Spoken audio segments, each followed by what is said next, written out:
はい、今日はわさび菜の食べ方を紹介していきます。わさび菜というね、謎の野菜が春のこの時期に、出てきます。関東圏かな、茨城の特産品って書いてあるね、関東圏になるかなと思います。わさび菜、わさびと書いてありますが、わさびとね、全然関係ないんですね。もう生食のね、レタスみたいな感じのサラダ野菜になります。食感はもうパリパリというかザクザクというかすごくね硬いです。硬いです、この茎の部分が。で葉っぱの部分はまあ柔らかめになってますが、全体的にね、苦みがあって、噛んでいくとわさびみたいな風味がする。香りがね、わさびに似てるかなという、野菜になります。なので、皆さんね、生食で、食べられたりするかなと思います。食べ方がね、裏書いてあって、サンドイッチとか、いろいろ書いてあるんですが、このまま使うとね、香りが全然立たないんですよ。香りを立たせるためには加熱しなきゃいけないんですね。でも加熱するとせっかくの食感、このねパリッとした食感が失われちゃいますんで、相反するこのね、難しい野菜なんです、こいつ。なので今日はねこいつの下ごしらえ、香りの出し方をね、最初はやっていきますんで、そこからね最後今日はですね、ツナと玉ねぎで、サラダ的なものをね作っていこうかなと思います。下ごしらえさえ覚えてしまえば、そこから、サンドイッチにするとかね、いろいろ使い勝手、いいので、結構ね安く売ってるんで、ぜひともね買ってみて、チャレンジしてほしいなと思います。もう知らない野菜どんどんなんか買ってみて、いろいろね使ってみるのも楽しいかなと思いますんで、美味しく食べられる食べ方っていうのをね、八百屋目線で今日は紹介していきたいと思います。はい、ではわさび菜ね切っていきます。軽く水洗いしてよくね水気、切ってください。でこの下のね切り口の部分だけ、切り落としてもらって、ここは毎度おなじみごめんなさいさせてもらいます。あんまり小さく切ると食感がねもったいないので、5センチ幅ぐらいがいいかなって思います。どんな料理にするにしても使い勝手がこのぐらいの幅で切るのが一番いいかなと思います。はい、でですね、今日は大きめの、画面に入りきらない大きめのビニール袋を用意してください。なんか使い苦しのやつで構わないです。汚れてないやつね。そいつにドサドサっとね入れちゃいます。はい、わさび菜の旨味を引き立てるタレをね作っていきます。わさびなんでね、やっぱね醤油がね相性いいんですよ。醤油を大さじ2杯ですね。それから、みりん、こいつも大さじ2杯。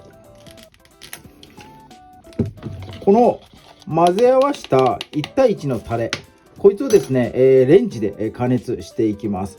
ほんのちょっとなんで600ワットで2、30秒かなと思います。はい、大きなビニール袋に入れたこのわさび菜のこの中に、加熱したこの醤油とみりんのタレ、温かいままこいつをね入れていきます。そして、口を軽く持って中でね混ぜ合わせてやります。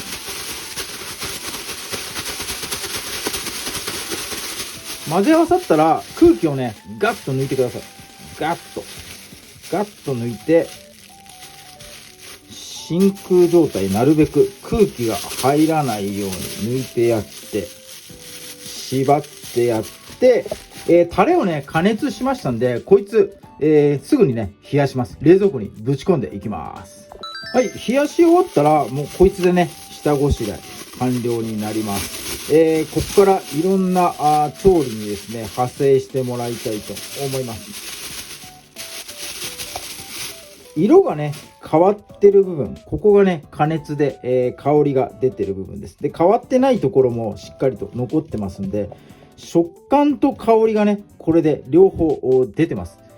食感はこの茎の部分、ここがねしっかりとまだパリパリなんでね、残ってます。で葉っぱの部分がね、若干このさっきのタレがね染みて、加熱された状態になりますんで、ここからね香りが出てます。なので香りと食感、両方保ってますんで、この下ごしらえでね、わさび菜の方楽しんでもらいたいと思います。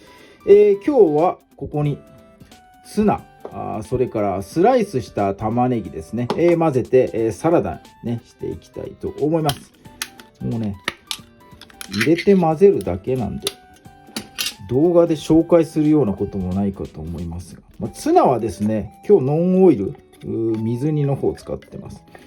で、中の汁にね、旨味成分入ってますんで、水切りとかね、湯切り、しないで使ってもらいたいなと思います。はい、玉ねぎの方はですね、スライスして、水にさらしたりしてね、辛み抜いてください。よくね、水気を切ってください。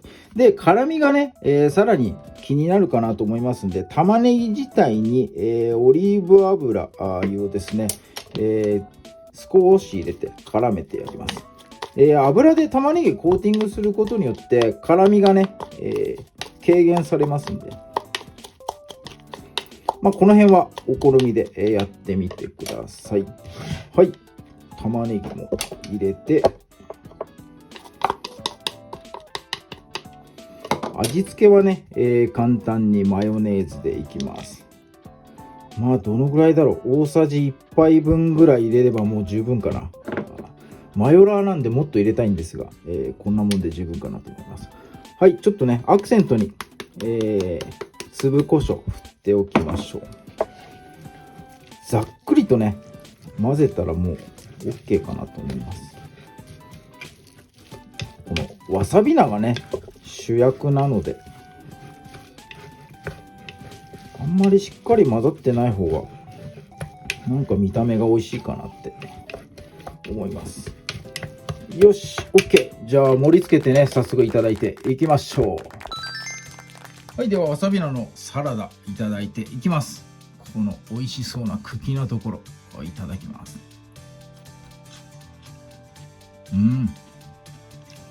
ほろ苦くてうまい。うまいな、ツナと合うな。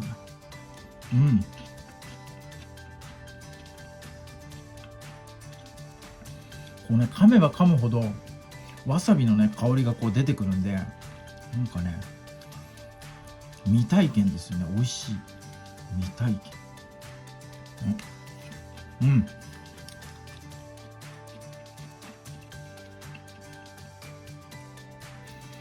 わさびのね、香りを生かして、お肉だとか、お刺身なんかとね、合わせてみても面白いかなと思います。